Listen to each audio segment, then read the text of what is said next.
నమో వెంకటేశాయ. చంద్రశేఖర్ తిరుపతి అప్డేట్స్కి స్వాగతం. నిన్నటి రోజున తిరుమల శ్రీవారిని అనగా సెప్టెంబర్ 27వ తేదీ తిరుమల శ్రీవారిని 64,158 మంది భక్తులు దర్శనం చేసుకున్నారు. అలాగే నిన్నటి రోజున 24,938 మంది భక్తులు శ్రీవారికి మొక్కుబడుల రూపంలో తలనీలాలు సమర్పించుకున్నారు. శ్రీవారికి హుండీలో భక్తులు నిన్నటి రోజున హుండీలో సమర్పించినటువంటి కానుకలు 3,31,00,000 రూపాయలు. అలాగే వైకుంఠం క్యూ కాంప్లెక్స్లో ఎటువంటి దర్శనం టికెట్లు లేకుండా స్వామివారి దర్శనానికి 12 కంపార్ట్మెంట్లో భక్తులు దర్శనం కోసం వేచి ఉన్నారు. వీరందరికీ దర్శనం అనేది సుమారుగా 6 నుంచి 8 గంటలు పడుతుంది. అలాగే ఈరోజు ఉదయం 7 గంటల నుంచి స్వామివారి దర్శనానికి ఎటువంటి టికెట్ లేకుండా వస్తున్నటువంటి భక్తులకు దర్శనం సమయం అనేది 8 నుంచి 10 గంటలు పడుతుందండి. అలాగే 300 రూపాయల ప్రత్యేక ప్రవేశ దర్శనం టికెట్లు, 500 రూపాయల వర్చువల్ సేవా టికెట్లు కలిగి ఉన్నటువంటి భక్తులకు దర్శనం సమయం అనేది 2 నుంచి 3 గంటలు పడుతుంది.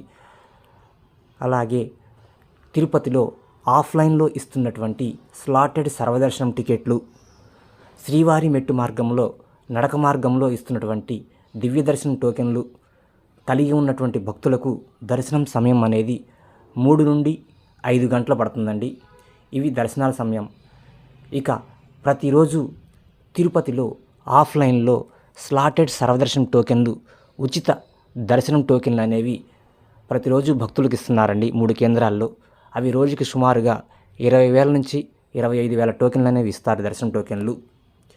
అవి మొదటి కేంద్రం తిరుపతి రైల్వే స్టేషన్కి ఎదురుగా ఉన్నటువంటి విష్ణు నివాసంలోను, రెండవ కేంద్రం తిరుపతి ఆర్టీసీ బస్టాండ్ మెయిన్ బస్టాండ్కి దగ్గరలో ఉన్నటువంటి శ్రీనివాసం కాంప్లెక్స్లోను, మూడవ కేంద్రం అలిపిరి టోల్గేట్కు దగ్గరగా ఉన్నటువంటి భూదేవి కాంప్లెక్స్లో. ఈ 3 ప్రదేశాలలో ప్రతిరోజు తెల్లవారుజామున అనగా అర్ధరాత్రి 2 లేదా 2:30 నుంచి స్లాటెడ్ సర్వదర్శనం టోకెన్లు, ఉచిత దర్శన టోకెన్లు అనేవి భక్తులకు ఇవ్వడం ప్రారంభిస్తారండి. ప్రతి ఒక్క భక్తులు కూడా మీ యొక్క ఆధార్ కార్డును తీసుకొని క్యూ లైన్లోకి వెళ్ళి ఈ స్లాటెడ్ సర్వదర్శనం టోకెన్ను పొంది శ్రీవారి దర్శనానికి వెళ్ళవచ్చండి. ఈ దర్శనం టోకెన్ మీద టైం స్లాట్ ఉంటుంది. మీరు ఆ టైంకి 1 గంట ముందుగా కానీ లేదా ఆలస్యంగా కానీ వెళితే మిమ్మల్ని అనుమతిస్తారు. అంతకుమించి ఆలస్యంగా వెళ్ళినా త్వరగా వెళ్ళినా మిమ్మల్ని అనుమతించరండి. కేవలం ఆ టికెట్ సమయం మీద ఉన్నటువంటి సమయానికి 1 గంట అటో ఇటో అయితేనే దర్శనానికి అనుమతిస్తారు. కావున భక్తులు గమనించగలరు. అలాగే శ్రీవారి మెట్టు నడక మార్గంలో నడిచి వెళ్ళేటువంటి భక్తులకు ప్రతిరోజు తెల్లవారుజామున ఉదయం 6 గంటల నుంచి స్లాటెడ్ సర్వదర్శన టోకెన్లు లేదా దివ్య దర్శన టోకెన్లు ఇవ్వటం ప్రారంభిస్తారండి. శ్రీవారి మెట్టు నడక మార్గంలో 50వ మెట్టు వద్ద భక్తులు ఆధార్ కార్డు చూపించి మీ యొక్క సర్వదర్శన టోకెన్ పొంది 1250వ మెట్టు వద్ద శ్రీవారి మెట్టు మార్గంలో నడుచుకుంటూ వెళ్తూ 1250వ మెట్టు వద్ద మీ యొక్క దర్శనం టోకెన్ స్కాన్ చేయించుకోవాలండి. అలా స్కాన్ చేయించుకున్నటువంటి దర్శనం టోకెన్ మాత్రమే వ్యాలిడ్ అయ్యి మిమ్మల్ని దర్శనానికి అనుమతిస్తారు. కావున శ్రీవారి భక్తులు గమనించగలరు.